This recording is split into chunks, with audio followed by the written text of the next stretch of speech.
As the battle for Aleppo continues to rage on, the U.S.-led campaign to squeeze ISIS out of Syria is intensifying. The Pentagon says 3 ISIS leaders with ties to terror plots in Europe, including the deadly Paris attacks, had been killed in a U.S. drone strike in Raqqa. CNN's Barbara Starr is at the Pentagon for us. And Barbara, what can you tell us about how this all went down?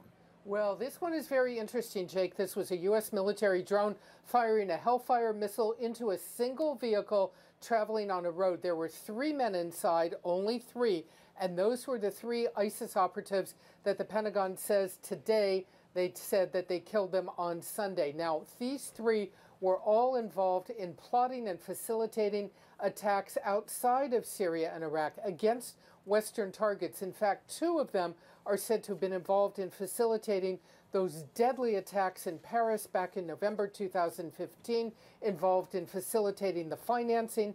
Another one of these terrorists involved in recruiting foreign operatives. So these are people that the U.S. wanted to get. Very interesting, the Pentagon is acknowledging they struck 3 men in 1 car. What it tells us is U.S. drones overhead are watching Raqqa, the declared capital of ISIS, around the clock to see when and where they can take these strikes. Jake? And Barbara, this would also seem to suggest something about improved intelligence on ISIS in Syria. And while we're on the subject, is the U.S. any closer to tracking down ISIS leader Abu Bakr al-Baghdadi? Well, they're not saying publicly, of course, because he is prize number 1. But it's what you're talking about, Jake, this very much intelligence structure that is now in place. Drones overhead watching, intercepting communications, talking to people on the ground. All of this is public knowledge. We're not disclosing anything. This is basically how the U.S. military intelligence community operates in trying to go after these ISIS targets. They are unpacking all of this communications relationship inside of ISIS, taking people out one by one and hoping to, in fact, to get to Baghdadi as they make progress against these targets. Jake? All right, Barbara Starr at the Pentagon for us. Thank you so much. Today, we confirm the deaths by precision coalition airstrikes of 3 terrorist leaders in Raqqa.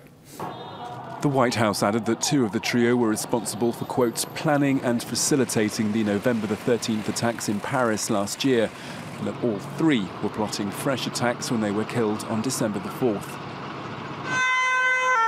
130 people died and scores more were injured when Islamic State group sympathizers struck various sites across the Paris region in a coordinated attack. Just days after the bloodshed, French Rafale fighter jets took off from Jordan to join the US coalition in its mission to stamp out the jihadists in their regional bastion of Raqqa. On Tuesday, the White House was keen to stress just how much territory has now been won back. Everything that's in color on this map used to be controlled by ISIL. So in the summer of 2014, everything there was part of the caliphate. Everything in green has been retaken, and everything in dark green is just what has been retaken in the last month.